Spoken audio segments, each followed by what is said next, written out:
Hello, Delaware County District Library patrons, Geek Fest viewers, and anyone else watching live or on our YouTube recording. My name is Shannon. I'm the teen librarian in Delaware, and today I'm joined by Mandy from the POW branch, who is also the founder of our Great Geek Fest. We are so excited to host this fabulous author-illustrator this evening.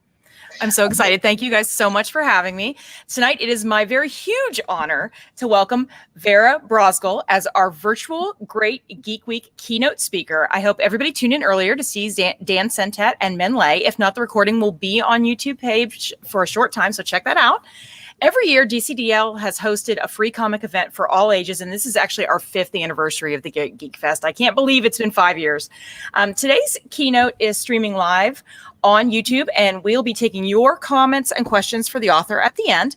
You can begin typing them into the chat now for us to ask Vera later on.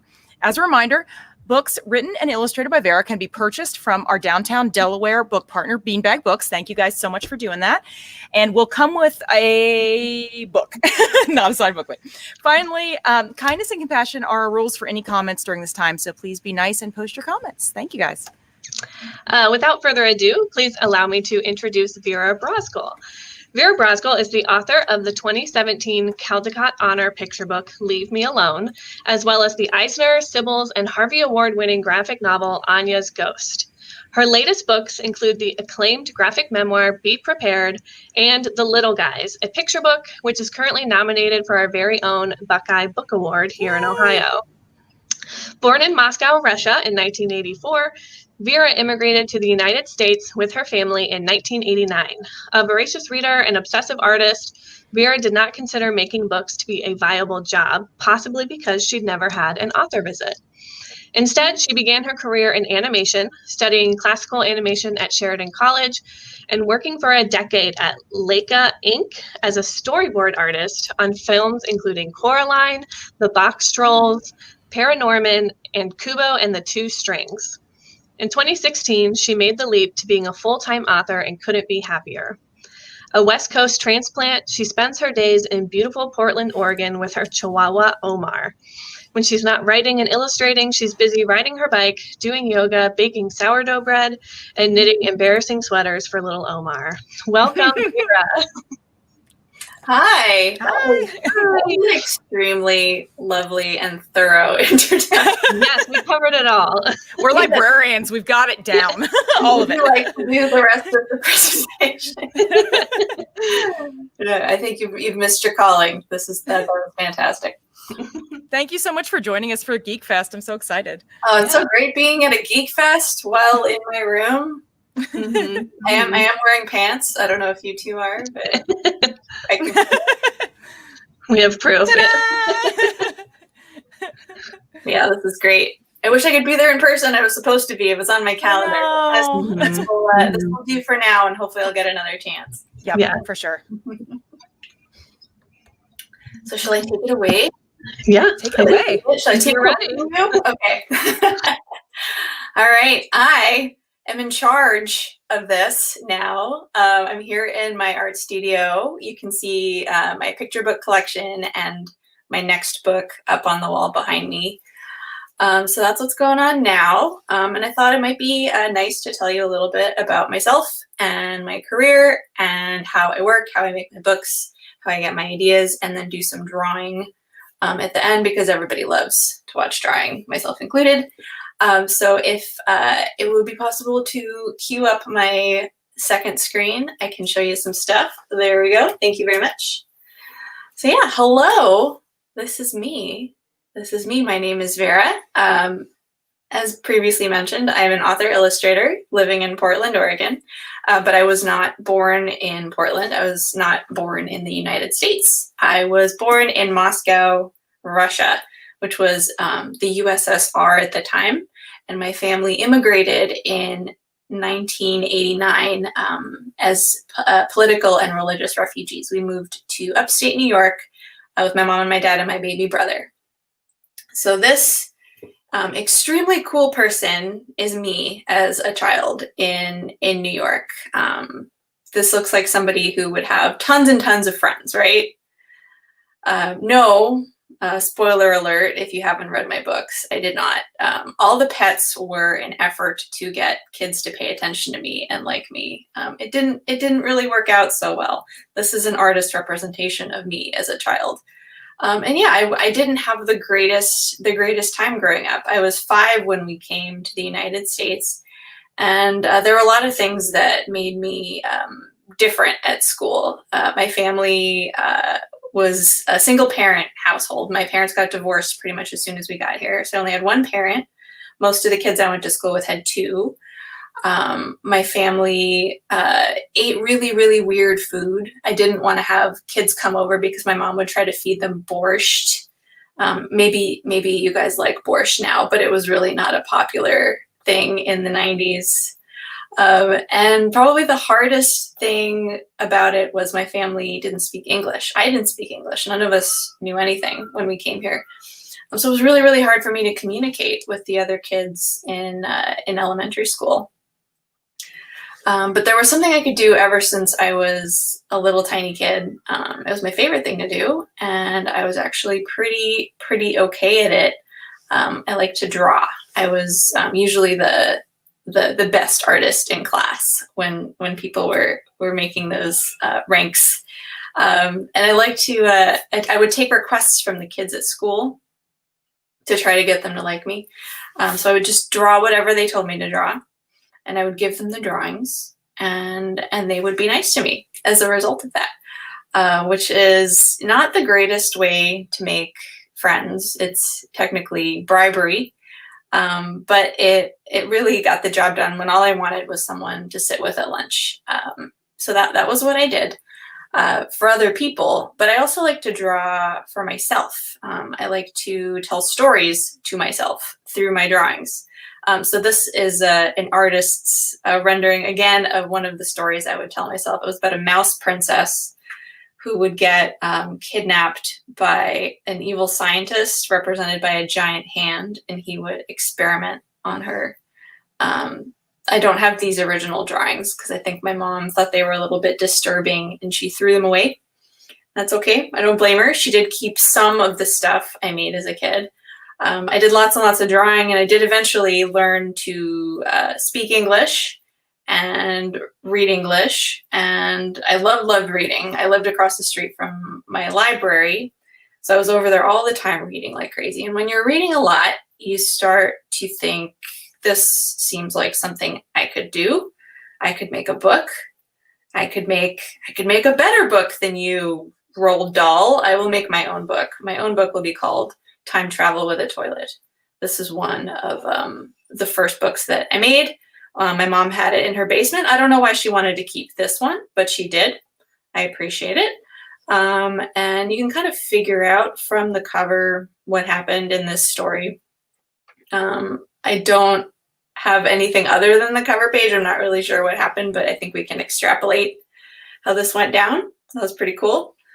And here's another one that I did. There are no words in this picture. I think you can probably see that. I mean, there's a few, but this is not really this isn't a book, but there's a story happening here, and you can get a lot of information just from the drawings. You can tell what time of year it is. It's fall, like it is now. You can tell from the trees. You can tell maybe from the type of bird that it might be around Thanksgiving time. And maybe this turkey dressed as a businessman does not want to get eaten, so he's packed a suitcase and he's trying to get out of town. But you can tell from that girl's facial expression, it's not going to work out for him, and he is definitely going to be eaten really soon.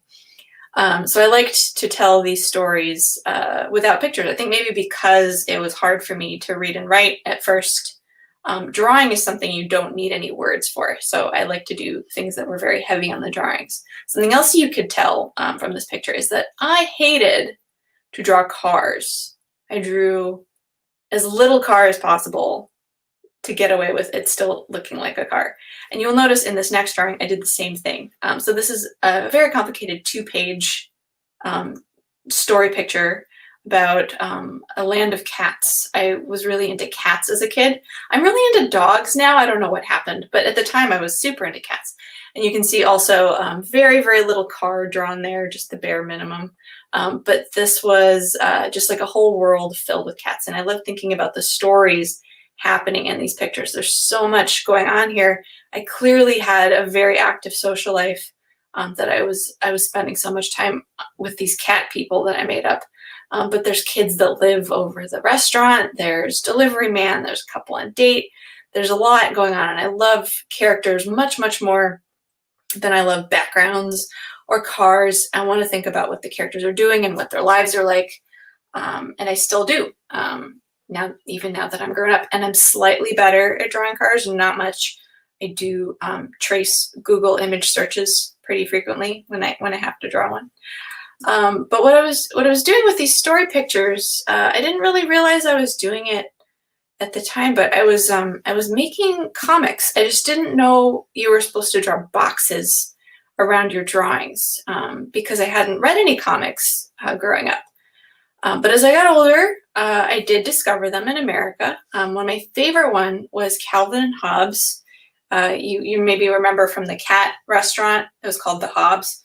So I was obsessed with that. I had 2 cats growing up. They were both named Hobbes, one after the other. When the first one ran away, we just got a second one, also named it Hobbes. That one also ran away. Anyway, I'm not going to talk about my pets. All my stories about my pets are very depressing. I loved Calvin and Hobbes. I hope you guys do too. It's still around. It's incredible. And what I loved about it was really easy to get. It was in the newspaper, so I could read it for free, which was awesome because my family didn't have a lot of money. A lot of the time when people immigrate, they have to leave everything behind in the country that they came from, and that's what happened with my family. We were pretty poor compared to the other kids, but I could read newspaper comics for free, and I could also read X-Men comics at the grocery store while my mom was shopping. And I had no idea what was going on. I still don't.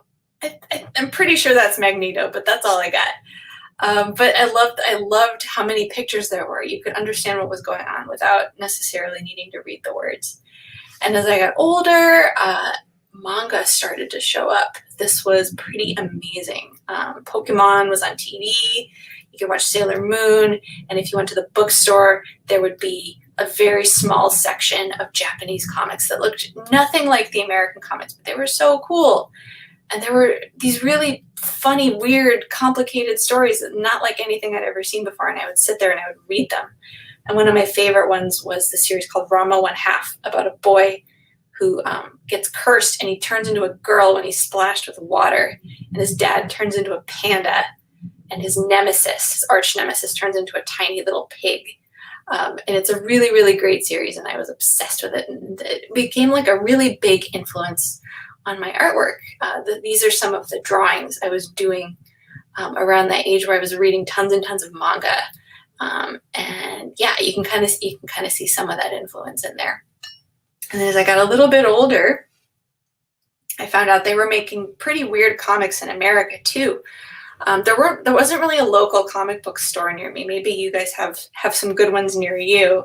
But where I was living, I think there was one, but they just had superhero comics. There wasn't anything cool and weird. But I found out that you could get these sort of weird books on the internet.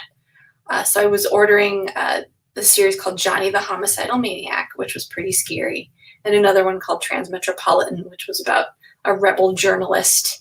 And this was sort of syncing up perfectly with when I was becoming an angry teenager and I wanted to draw dark, angry-looking people holding knives, covered in swirly belts, looking very serious and gothy.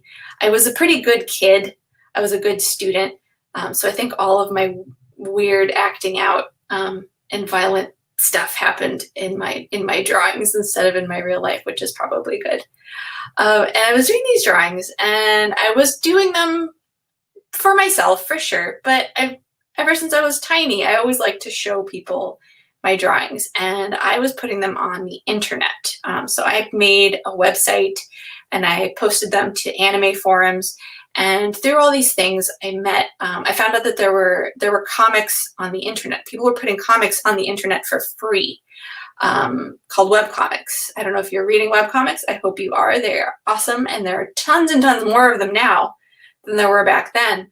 But these are 2 of the ones that I read. There's one called Bite Me, and then one called Strings of Fate. And they were both, again, really, really different Bite Me is about vampires during the French Revolution, and Strings of Fate is this intense drama set among the Chinese zodiac animals made human. It was really cool.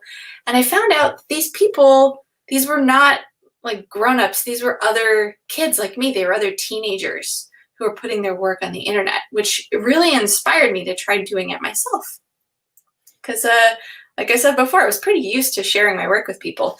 So I made my own webcomic. I made one called Return to Sender when I was I think around 16 years old, and I would put them on the internet. This was the first page I made on the left, and that was the last page I made. And I didn't get very many pages done. I think I got less than 100 pages finished of this story, because what I did was I just started at the beginning and I drew one page every week without really planning it out or writing it in advance. And I got very confused, and I didn't remember what I was trying to do. And I made some plot holes, and I made a mess, and I got kind of bored, and I just abandoned the story in the middle of it. And I think that made a lot of readers kind of upset, because you would get upset if the story you were reading every week just suddenly stopped, right? Yeah, so that was kind of disappointing for people. But aside from that, something was happening. I was graduating from high school, and when you graduate from high school, you need to get a job. And I had never met an author before. I liked making comics, but everyone knows that that's not a real job. Nobody does those. Those magically appear out of nowhere. So I needed to figure out a way to make a living. And it was pretty clear from growing up that I had one skill and one skill only, and that was to draw. So I needed to figure out how to be an artist, but how to still make money. And I thought about all the different kinds of art that I knew about. And aside from all those comics I was reading as a kid, I was also watching cartoons. Here are some cartoons. You guys know these cartoons, right? Of course, you've seen these a million times. No, you haven't. I'm pretty sure you haven't. I'd be surprised if you did. These are the cartoons I was watching in Russia as a kid. You can tell they're from Russia because everyone is sad and it's very brown. Everyone looks kind of hungry. These are by a filmmaker called Yuri Norstein, who is amazing. And his stuff is all over YouTube. You can watch all of these on YouTube now. But when I was a kid, I had to watch them on a VHS tape through the keyhole of my neighbor's apartment because we didn't have our own. It was all very sad. But when we came to America, I got to watch these. I got to watch these colorful, fun cartoons where everyone is smiling mostly and has clearly enough to eat. And there's lots and lots of colors. And all these books have, a lot of the Disney books would come with these behind the scenes art books. These movies would have art books that would be in the bookstores. So when I wasn't reading the manga, I would be looking at these art of Disney books. And I learned from there that there were lots and lots of jobs for artists making animated films, like real jobs. And I thought maybe I could maybe try to get one of those jobs. So I went to college for animation. That's what I decided to do, hand-drawn animation. And when I was there, I found out about all kinds of other weird animation made in America. This is from a studio called UPA. And these are lots of weird short films, but they're all really, really kind of different and colorful and weird. And those were influences for the film I got to make in school. I went to a school for 3 years, and in the third year, we make a cartoon all by ourselves. So these are some of the sketches that I did to get ready for that. And you can see some of the influences there. You can definitely see the Calvin and Hobbes influence on the bottom left, I think. Yeah, it was pretty blatant. So I'm going to play that short film for you. It's only 2 minutes, so hang in there. It's not too scary either. Here it is.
So yeah, that is my weird movie that I made. And you can see I kind of combined a bunch of the stuff that I liked. There's a little bit of the weird Russian animation in the design of the kid. There's definitely some Calvin Hobbes going on, and there's a lot of the sort of graphic illustrated stuff that I borrowed from the UPA films that I watched. And I mushed these things. Oh, and it's also kind of a dark story. That part's important. I read all those creepy, weird comics growing up, and I like to tell stories that are cute looking, but something disturbing is happening. So that's the kind of story that I wrote here. And I put this movie up on my website when I finished school. And yeah, it was really, really hard to make. I wound up getting help from my roommate to finish it at the end, because 2 minutes is a lot of drawing. And with animation, you have to draw every single drawing yourself, which makes your artwork much, much simpler. Your character designs get a lot simpler the more times you have to draw them. And over the course of this movie, I got to try out every single part of the filmmaking process, from designing the characters to painting the backgrounds to actual animating. And I've learned the part that I liked the most. That was maybe the most useful thing about making this film. So there's a part of the process that is a lot like comics. If you take comics and you turn them on their side, you get something called storyboards. If you're not familiar with storyboards are the illustrated comic book version of a movie script. So movies are very, very, very expensive and time-consuming to make. They take millions of dollars, like $150 million to make a movie. So you have to be very, very careful about what you are animating. And before you start animating, you plan it all out using storyboards. So it's pretty fast to pay somebody to just draw these quick cartoons and make sure the movie all cuts together. You cut it together with music and dialogue, and watch it and see if you like it. And if you like it, then you can start animating it. And that was the part that I liked the best, was storyboarding that short film. And I knew that that was what I wanted to do for a living. And I wasn't really sure how to get a job like that. So I just put my film on the internet. I figured that was a good start. And I got extremely lucky, because within the first 6 months or so of that being on the internet, I got an email from a studio called Laika here in Portland, Oregon. I was living in New York at the time. And I knew that Laika was making a movie called Coraline based on a book that I loved. And I didn't think in a million years that I would get to work on something like Coraline. I thought I would have to work on horrible TV shows and movies that I didn't like for years and years and years before I got to work on one of my favorite books. But no, I got very lucky. My weird movie happened to be the right flavor of weird for Henry Selick, who was directing Coraline. Henry Selick also directed The Nightmare Before Christmas and James and the Giant Peach, which are kind of like movies that look pretty cute but are pretty dark too. They kind of line up with the kind of work that I like to make. And I think Henry saw a little bit of that in my film. So he gave me my first job working on Coraline, and I stayed at Laika for, I stayed at Laika for a very long time. I worked on Coraline, I worked on Paranorman, the Boxtrolls, and Kubo and the Two Strings. And here are some of the storyboards that I drew for Coraline. You can see that, I picked the most disturbing sequence I could find. I had so much fun working on this movie. It was really, really great. And animation is awesome because it's a collaborative process. So this is the crew for the Boxtrolls. This is how many people it took to make it. I think we had like 300 or 400 people working on this movie. And if I had a laser pointer, if I was there in person, I would show you where I am in this photo, and we'd have to be here for a while for you to find me, but I promise I'm in here. And there are so many different kinds of artists. That was my favorite thing about animation.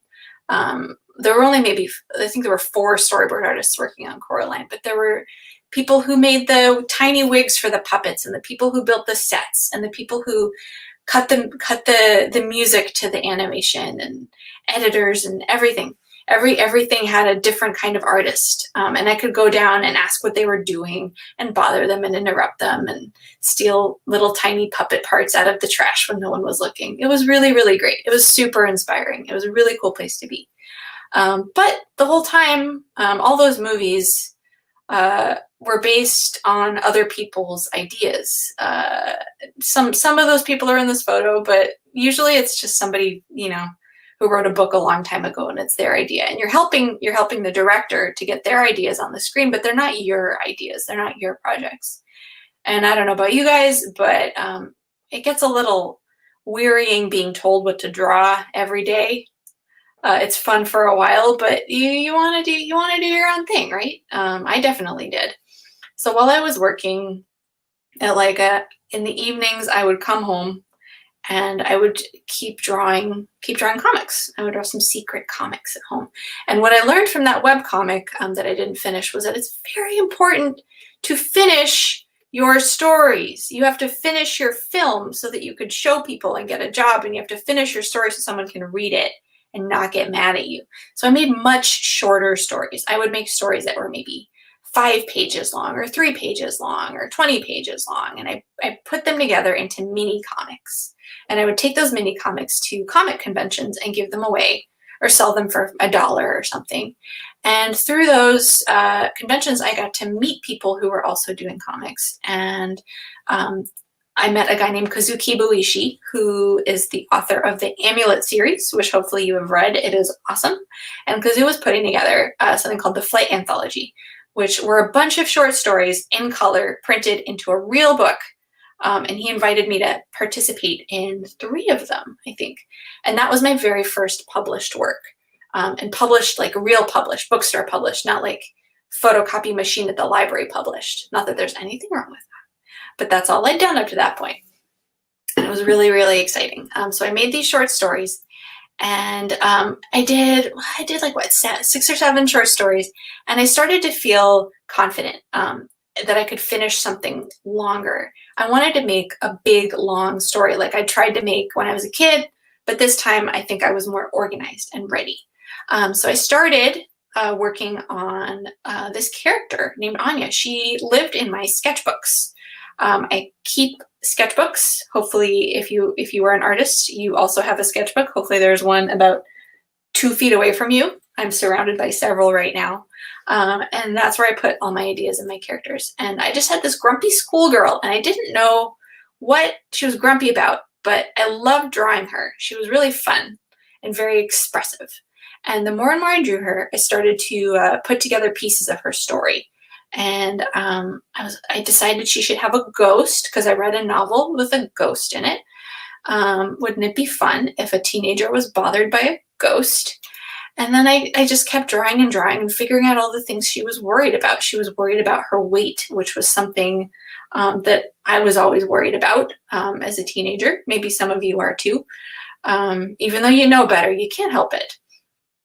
And I really felt like I knew what this character looked like and what her personality was like, and I was ready to make a book about her. So I started drawing the book, and this is what my book looked like. Doesn't it look great? no, this is illegible garbage. I can't read this, and I'm the one that wrote it. But this is how I drew Anya's ghost. I drew it as these little thumbnails in a sketchbook, and I drew this little rough page, and I would write all the dialogue next to it.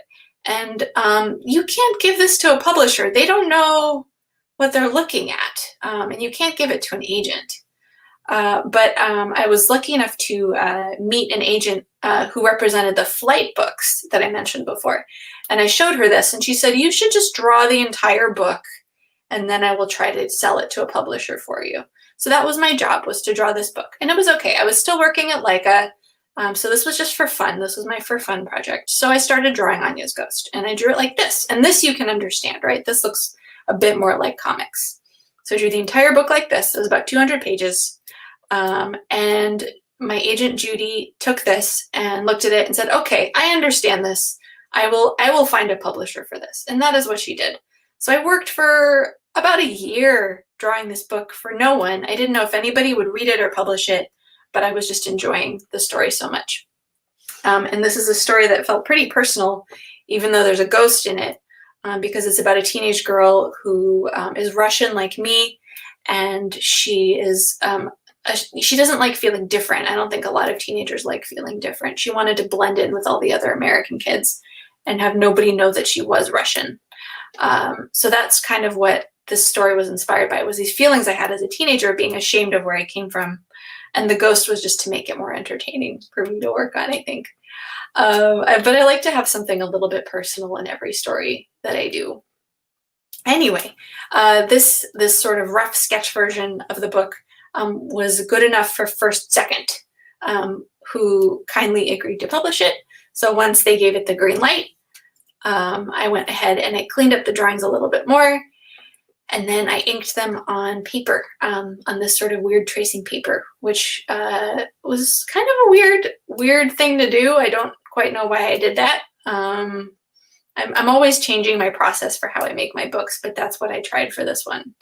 And I inked it with a brush and India ink, which took forever. But again, I wasn't in a hurry because this was just for fun. This wasn't serious. This wasn't my job. This is my hobby. So once it was all inked and ready to go, I put it back in the computer. I like to work on paper as much as I can because storyboarding, all you're doing is staring at a computer all day long. And then I colored it on the computer, and this is what the final book looks like. And it's this sort of purpley gray color, which I want to say is because it's, you know, kind of spooky and moody and film noir. But really it's because it was just me making this book, and I did not have the energy to color 200 pages, all different colors. So I just picked one color, and this is a color that I like. So that was how I made this book, and it was published, and it did pretty well. It was pretty cool. I didn't expect so many people to want to read my weird story. And it was just kind of like a fun hobby that I did. I was still working at Laika. I was still storyboarding. But it was so much fun making that book. I kind of couldn't resist thinking about more books, more stories that I would tell. So again, in my free time, I made another one. And this time I wanted to make a slightly shorter one. I wanted to make a picture book. Picture books are only 32 pages as opposed to 200. So they're a lot easier to finish. And this was my first picture book. It's called Leave Me Alone. And it was inspired, again, by my childhood. So these are some of the picture books that I grew up reading. Kind of like the Russian animation from when I was little that I showed you before. It's pretty different from what the other kids were reading. So it made me feel a little weird that I hadn't read Dr. Seuss and Where the Wild Things Are like everybody else. This is what I read instead. But it's pretty beautiful, right? Looking at it now, I think it's kind of cool that my inspirations as a kid were so different from everybody else's, because I think it makes my work look a little bit different. So apart from the artwork, it was also inspired by the experience of someone interrupting you. And I think I can hear him outside. I have a little chihuahua named Omar, and he likes to see what I'm doing. He's very, very interested in my knitting. I love to knit. I don't know if any of you know how to knit. It is a great quarantine hobby. Here are some of the sweaters I have made. I have made many sweaters. These are very small. These are kind of Christmas ornament size, but I've also made chihuahua sized sweaters. This is Omar showing off my handiwork. you can tell from his facial expression that he is very grateful to be wearing this sweater because he was so cold. Yes, that's right. He's at my door right now asking for a new sweater. But yeah, I love knitting, and I wanted to make a book about a character like me who loved knitting, but she was constantly being interrupted by her 30 grandchildren who were always asking what she was doing. And I started out by doing lots and lots of drawings in my sketchbook. Here are some more. This was me kind of figuring out the art style that I wanted to work in for this book. And here's some more things from my sketchbook. This was how I wrote the book. Again, it's like that. Those thumbnails for Anya's Ghost, they're pretty hard to read. You can't really show this to a publisher, but this is kind of how I work out what's in my brain on paper. And this is a slightly more legible version of it. This is what I did actually show my publisher. And this is the whole book in kind of black and white, rough, scratchy drawings. And this is called the picture book dummy. All authors start out with a dummy because you want to read the book as much as you can, over and over and over again. Especially if you can, read it out loud to children. I don't have children, so I read it to Omar. And this is one of the very, very, very rough drawings. This is how the book started out. It doesn't look great. It changed a lot. This is what this page wound up looking like and sounding like at the end.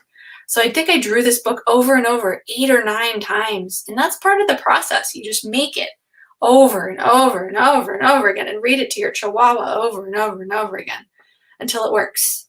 And then you can finally do the painting. So I did a lot of that on the computer. I work on the computer a lot. I think we all do. I'm sure you're all drawing on iPads all the time. But it's very important to me to work on paint, like work on real paper and paint. I think it makes things feel different. It makes things stand out. You can tell when something's done on the computer and when it isn't. So I like to paint with watercolor. That is my favorite technique. But you can see I stick pretty close to my computer version. I do all my planning on the computer. So these are my finished paintings from Leave Me Alone. And you can see the influence of the Russian artwork that I grew up looking at. You can see the colors and the shapes are really similar, and they're really, really beautiful and different. And it was nice to be able to incorporate some of my background into my work. So this is the cover of Leave Me Alone. Again, very inspired by those Russian books. And a nice thing happened with Leave Me Alone. I was given this nice sticker to put on it, which was cool. I got a Caldecott, which is a really, really big deal for a picture book. It means a bunch of really cool librarians liked it enough to give it a sticker. And I think that was kind of the kick in the pants I needed to realize I have all these stories I want to tell about myself and my life, and I don't want to work in animation anymore. So I quit my job and became a full-time author. It was pretty scary, but pretty cool. And for my next book, again, I worked on something based on my real life, but my real life. I decided to do a memoir about me. You might recognize that very cool kid. Again, that's me on the left. And I'm wearing that weird uniform because I am at a Russian summer camp.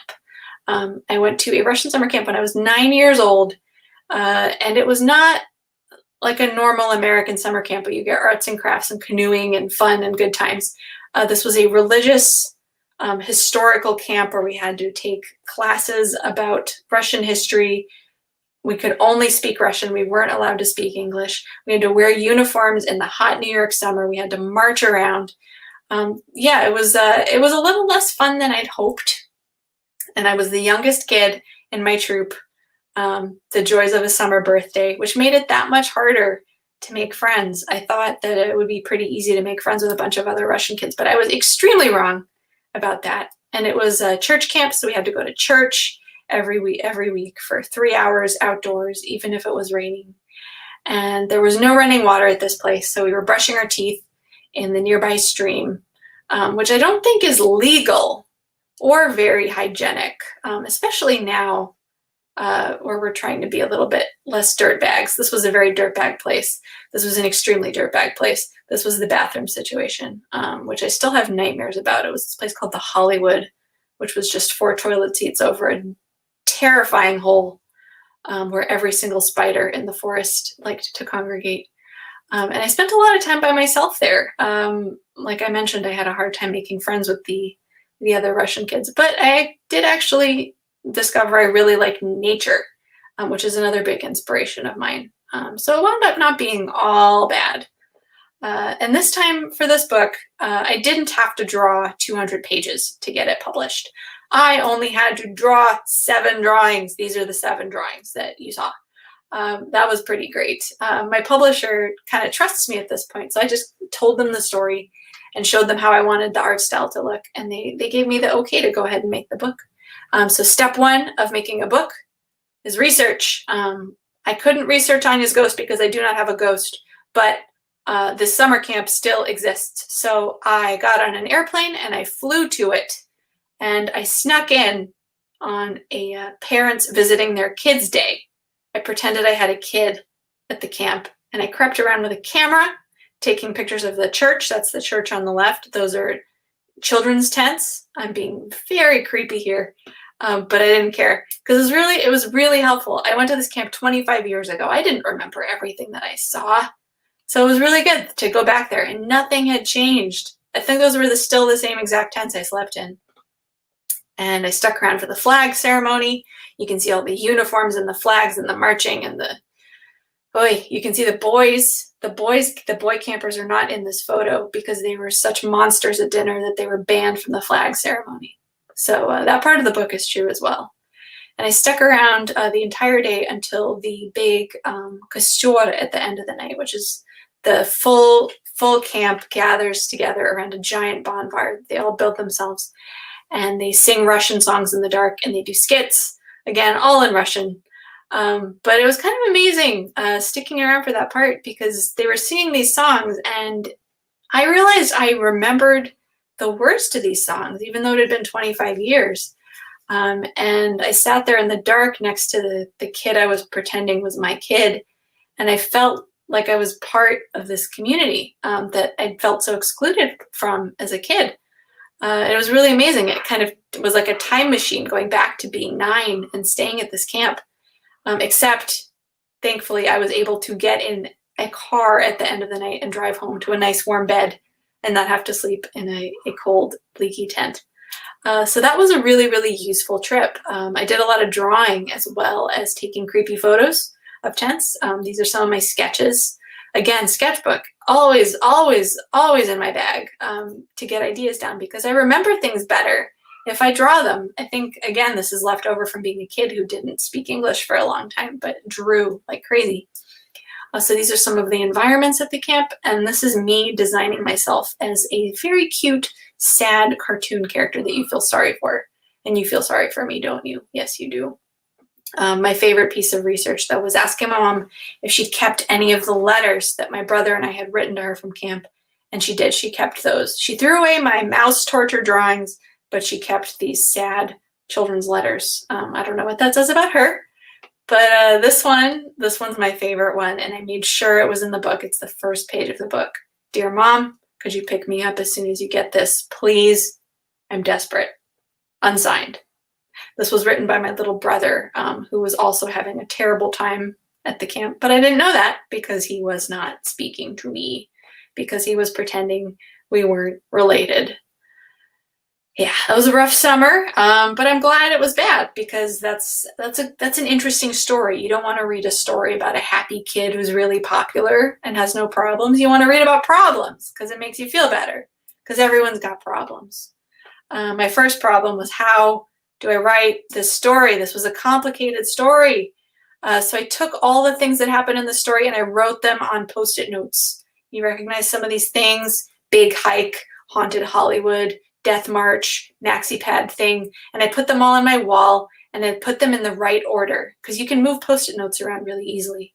And once they were organized, I wrote a script. This was something I learned to do in storyboarding, actually, in animation. We always work from a written script, and it's really easy. It's quick to write a script compared to drawing an entire book. So I wrote the script, showed it to my editor, drew these little thumbnail drawings, kind of like the ones I did for Anya's ghost. And then I was ready to go. I got to do all the changes. I got to get the book to work perfectly. And then I was ready to do the drawing. And I did it pretty similarly to Anya's ghost. I did the rough drawing, then I did a neater drawing, and then I went back to working on paper. I love working on paper. And what I tried this time was printing out these light blue lines on a printer. So the lines don't show up when you scan it back into the computer. So you can just ink on paper with whatever pens you like. These are some of the pens I like. I'm a total art supply nerd. I don't know if you guys are, but I have tons and tons of really cool pens. And you can just draw in black right over this blue. It's really great. This is much better than tracing paper. And I start with the facial expressions. That's the first thing I do because it's my favorite thing to draw. Like back in that turkey drawing, you get so much information just from a facial expression. You know what the character's thinking. So I want to make sure I get that right before I do the rest of it. And then I do the backgrounds, scan it all in, color it.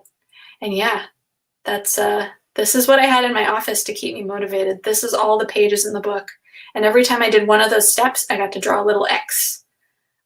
This is very demoralizing to look at every day, but as I chipped away at it over the course of a year and a half of working just on this book, one day it was all done. It was completely finished. And that was how I made Be Prepared. It was pretty cool. So yeah, that took a year and a half compared to 3 years for Anya's Ghost, because I think it was the only thing I was doing. I was being a full-time cartoonist, and I think it's the best book I've made. I'm really, really proud of it because I got to put all of my heart and soul into it and tell my story for the other sad kids out there who maybe also hate summer camp. So I can't show you too much of what I'm working on now because it's top secret, but I thought I'd tell you a little bit about how I like think about ideas and how I sketch. So this is some of my sketchbook collection. I was rounding them up this morning, and after I took this photo, I immediately found 3 more. And these are sketchbooks that aren't finished. I just always have different kinds of sizes and papers with me on the go, so I can just pick one up and work on it. And I've always got it with me in my backpack when I'm traveling. This is me in Newfoundland, Canada, sketching. That's how I like to remember where I've been. These are some drawings from Japan, from New Orleans. This is how I remember what's happened to me. And it's a really good way to practice drawing different kinds of environments. I should really do more car drawings now that I think about it. That's something I need to get better at because I'm pretty good at trees. But yeah, I draw to try to remember where I've been. And it's also how I design characters still, just like I designed Anya and the old woman and myself as a cute little kid. So this is the main character from my next picture book, which is about a little girl that puts things in jars that maybe shouldn't be in jars.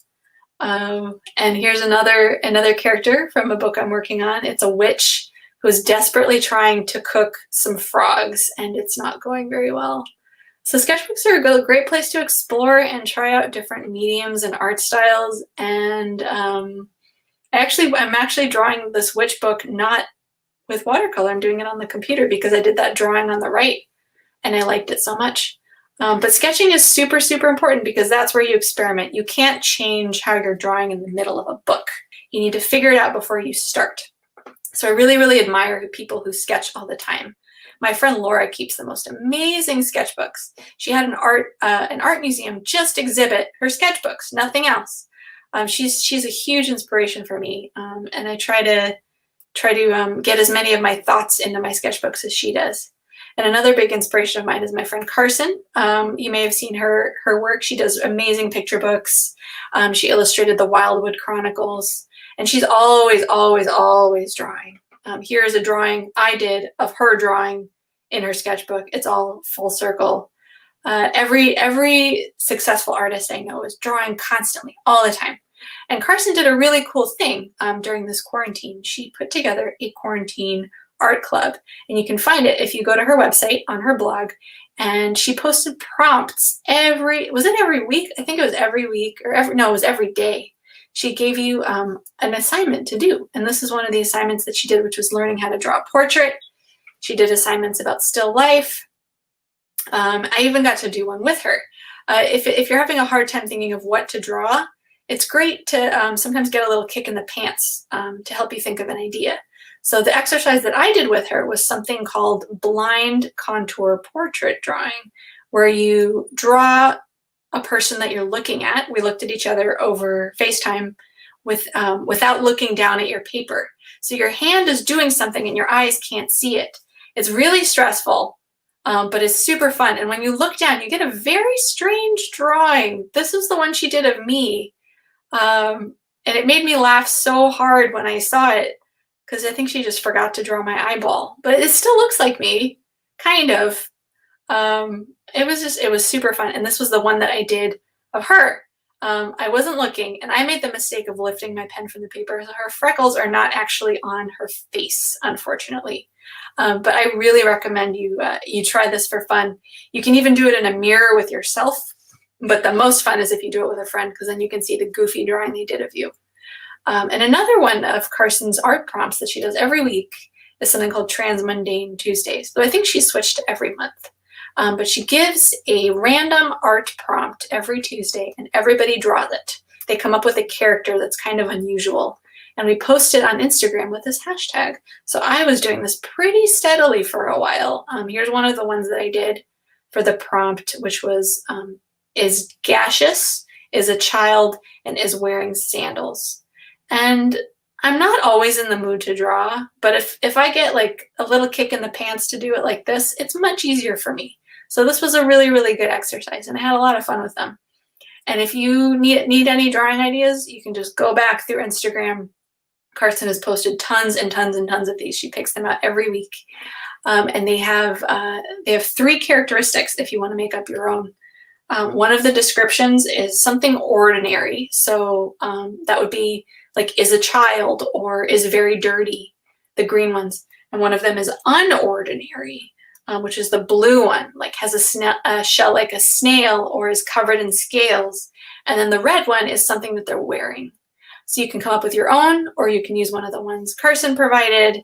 But this is this week's, and I haven't done it yet because I am late working on a picture book, very, very, very hard. But I thought maybe I would draw it for you. This is the prompt.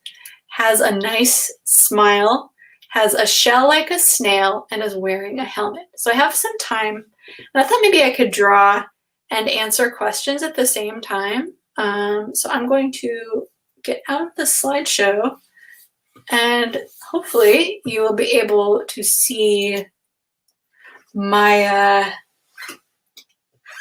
my Photoshop screen. You can see my drawing. There it is. Yes, I see it. Cool. Okay. So I'm going to draw, what was it? Has a snail like a shell, has a very nice smile.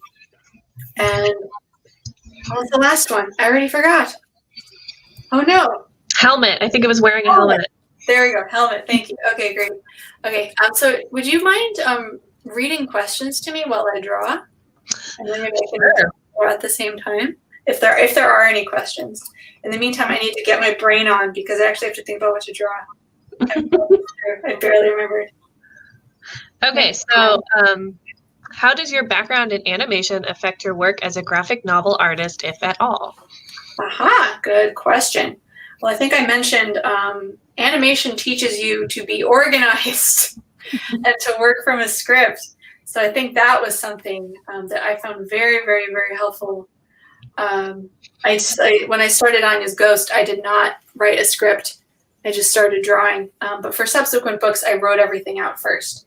And I kept to a schedule, and I did my little X's on my spreadsheet. And that was, I think, all picked up from working in a studio with other artists. You realize how important it is to be organized. It's not very creative or romantic or fun, but it means you get to finish a book, which is pretty important. So animation taught me to work simpler and learn to communicate and do some spreadsheets and write a script.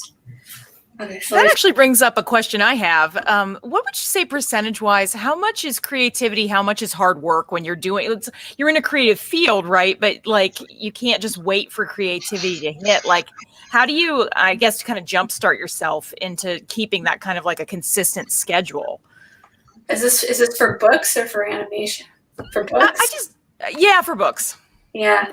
Oh, deadlines. You need deadlines. Okay. And the problem with books is you can make up your own deadlines, which is like, I literally get asked, when do you think you can turn this in? Oh. So I can do like 2 years. I want to, and then you spend the first year and 10 months goofing off, and then 2 months actually drawing. So yeah, the nice thing with animation is it's sort of built in because they're waiting for you. But yeah, getting creativity to strike. Not overthinking it, I guess, which is impossible for me. Which is why the art prompts are so helpful. Mm-hmm. Let's see. Cool. I'm drawing a helmet because I took my first ever motorcycle ride today, an hour before this call. Okay, we have another question. If you enjoyed Johnny the Homicidal Maniac, did you also enjoy Invader Zim? Have you seen the new movie on Netflix? What are your thoughts? I have not seen it. I did enjoy Invader Zim very much, though it was hard to watch because there wasn't streaming and on demand when it was on TV. So it was hard to see. But I have to check that out. That was like Jonan Vasquez's work was a huge influence on me as a teenager. I would have killed to work on that show. So I've decided the snail is going to be the one with the nice smile. Okay, here's another one. I loved The Little Guys so much. What was your inspiration for writing that story? I think it's such a great book for explaining that sometimes people get carried away but aren't bad people. Oh, that's a nice interpretation. My inspiration for The Little Guys was nature. So I mentioned when I was talking about Be Prepared that I started to like being outside. I was born in Moscow, so I grew up in the city. And I didn't spend a lot of time in the woods until I was forced to in summer camp. And then I moved to Oregon, which is basically nothing but the woods. It's like Portland is one big bookstore and then the woods. It's a nice place for me. But I do a lot of hiking, and I was hiking around and looking at the undergrowth, and I've always loved just sort of the scale of nature. I love like little mosses when you get up close, how they look like little tiny trees, and those little like incredibly small orange mushrooms that you can barely see. I love like this sort of tiny little life in the undergrowth, and I like the thought of the secret world of little gnomes. I love that gnome book growing up. I don't know if you guys ever saw it. It's just called Gnomes. I'd hold it up, but it's currently propping up my monitor. It's just about it supposes that there's a secret society of gnomes living among us that we just can't see, and they come into our houses and take our milk and stuff like that. So I love that. I love the idea of a tiny world, and I wanted to come up with my own gnome creatures. So I just sketched them. And I kind of eventually found a story for them. And this was kind of 2016 around the election. I was thinking a lot about people getting carried away in big groups. So I think that's what I was trying to process a little bit with that story. Nature and capitalism. For kids. Do you want to read this one, Mandy? Sure. I'm in awe of this drawing. I'm shocked at how good. I'm such a bad artist, and I'm watching this in complete awe. Okay. This question is from Jennifer. Which of the various Laika Entertainment films that you worked on was your favorite, and why? Are there any challenges you faced specifically storyboarding for stop motion animation projects? Which one was my favorite? I have a real soft. Everyone's favorite is Coraline, and I have a real soft spot for it. Partly because it was my first one, and it was such a small crew. I feel like I got a lot of input on it. I don't know if you remember the part where she's walking around the house, checking things off on a list, like counting the windows and doors. Mm-hmm. But I got to. This is really dorky, but I got to do her handwriting, so that's my actual handwriting. Which really geeked me out because storyboarding is such an invisible part of the process normally. They all get thrown in the garbage. As every shot gets animated, they delete the storyboard and replace it with beautiful animation, which is fine, but it's nice to have a little part of you on the movie screen. So I really love that about Coraline. Paranorman was also super fun for the same reason. It was really open and creative with the story team. So I think probably those first two were my favorite. And what was the second part of the question? Stop motion, the challenges of stop motion? Mm-hmm. Yeah. So the challenges of stop motion are you can't really cheat very much because it's all going to be built. And if you put the camera like halfway through the floor, you can do that in CG because there isn't a floor. There's just a computer program simulating the floor, and you can put a camera in it. But with stop motion, someone's building a floor, and if you put the camera too low, someone has to go and hack a hole in the floor with a saw, and they're really mad at you the whole time they're doing that. You need to be a little bit more, and you can't like zoom a camera through a keyhole the way you would in CG, which makes it. I mean, that makes it sound like it's not fun to do, but it's actually fun. I don't know if people. I guess like think about when you're coloring, and if you have 1,000 colors, it's kind of exhausting picking which color you're going to use. But if someone gives you 10 colors, it's actually kind of more fun because you don't have to make as many decisions, and you can maybe be more creative and come up with more fun combinations. So that's a little bit what stop motion is like. Your hands are tied a little bit by what's possible. But I think that makes it more fun in some ways, having limitations.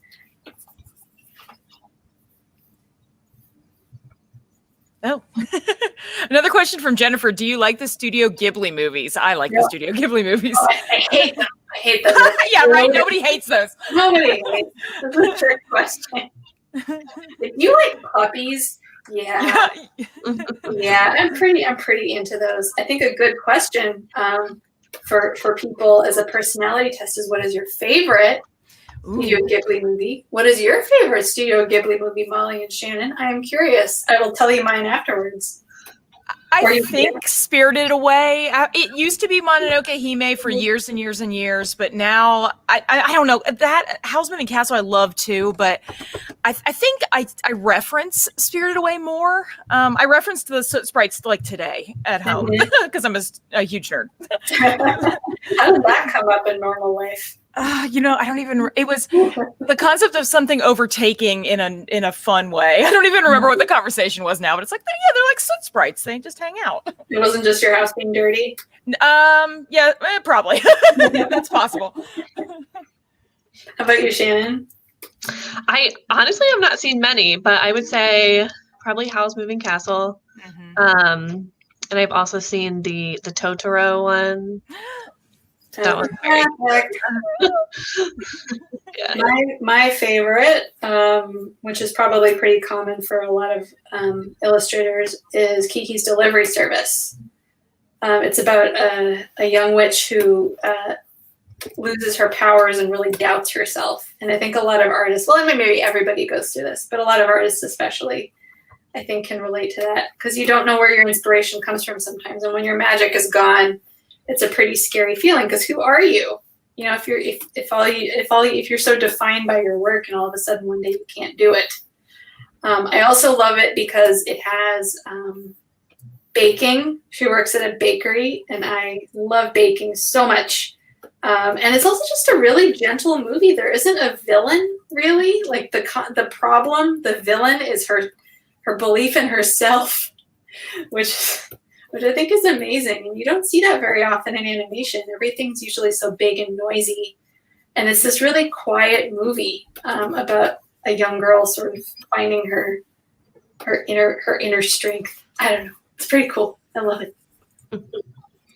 I'm amazed at how quickly you are choosing colors. Again, there's not a lot of colors here. Just zooming around. Yeah. I feel like I looked away for 3 seconds and there was shading on that helmet. I was like, what? Like, what just happened? I missed something. I'm trying to slow down. This is like a little too simple.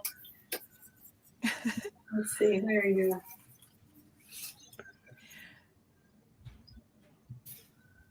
Are you a Junji Ito fan at all?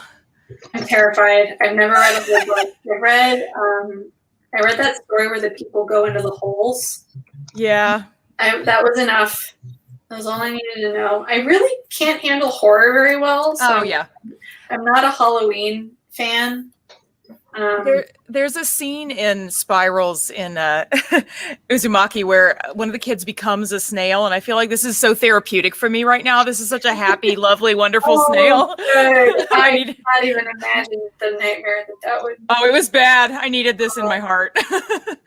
Yeah, I don't think I'm going to suddenly get into horror. I was just talking to my friend who was wanting to have like a socially distant Halloween movie night.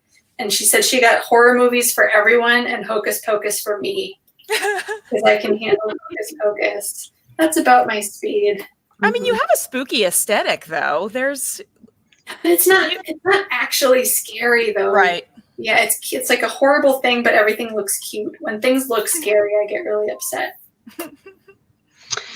Vera, I think while you're finishing, we would like to show some of our drawings. So I run a monthly middle school book club, and we discussed Be Prepared this month, and the kids absolutely loved it. And then we talked about the Trans Mundane Tuesday challenge, and so we did one from your Instagram, which was half a fish with a gold watch playing the harp.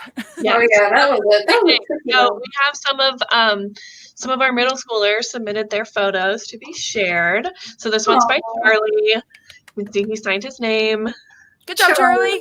That's Brad. This is by Huxley. I remember going through this and trying to decide whether to do a tiny harp or a big harp. So it's interesting to see which way everyone went with it. Yeah, definitely different interpretations. That's pretty cool, Shark Dude. This one's mine. This one's Andy's contribution. I just wanted him to have 70s pants. That was my only goal. What is 70s about those pants? I mean, I felt like if he wasn't going to have a shirt, he should have a big belt buckle. Like that was like a 70s moment. Okay. I'm sorry. Don't apologize for that. That's a great harp too. Did you have to Google what harps yeah. look like? Oh yeah. I bet all the kids did. Like, who knows what a harp looks like? That's great. That's amazing. This one is by Penelope. I want to make sure they all get a shout out. Oh, Penelope, that's amazing. Mm-hmm. Oh, these are great. I like that fish is super casual. He's just hanging out. Yeah, with like his legs crossed, like yeah.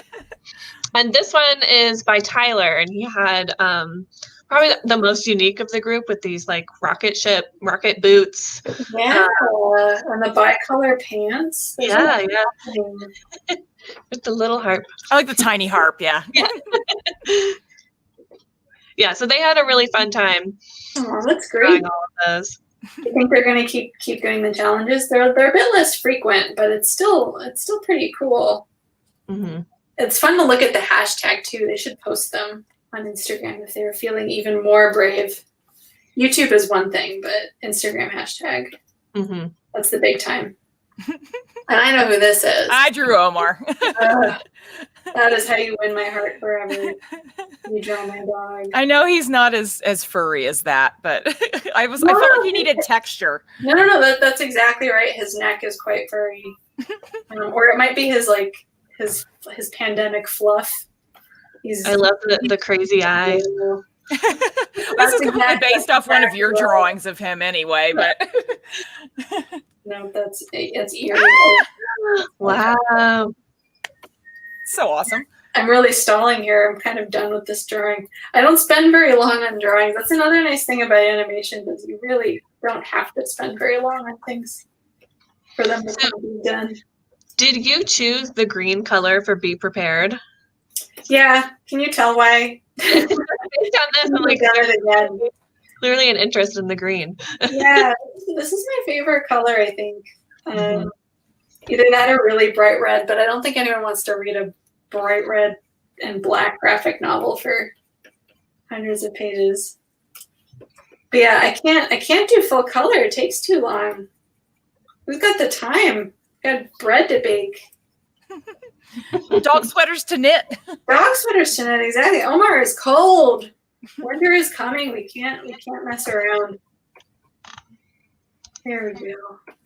What do you think? Is this done? I can't tell. All right, we have a couple more questions before we wrap up. Okay, I'll draw some slime. There you go. This one is from Hallie, age 11. It says, how hard is it to publish a book? How hard is it to publish a book?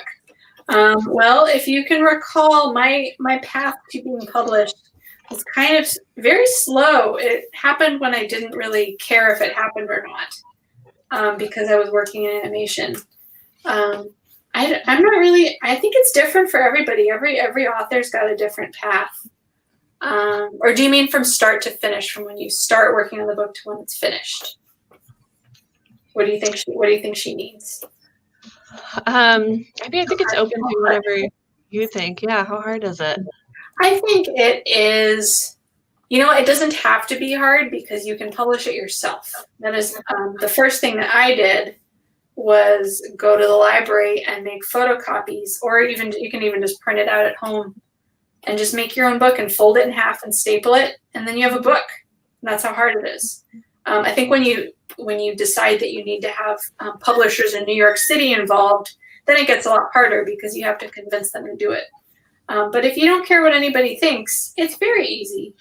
Yeah, so I would say it's not hard at all, as long as you don't insist on involving factories in China and nice people in New York.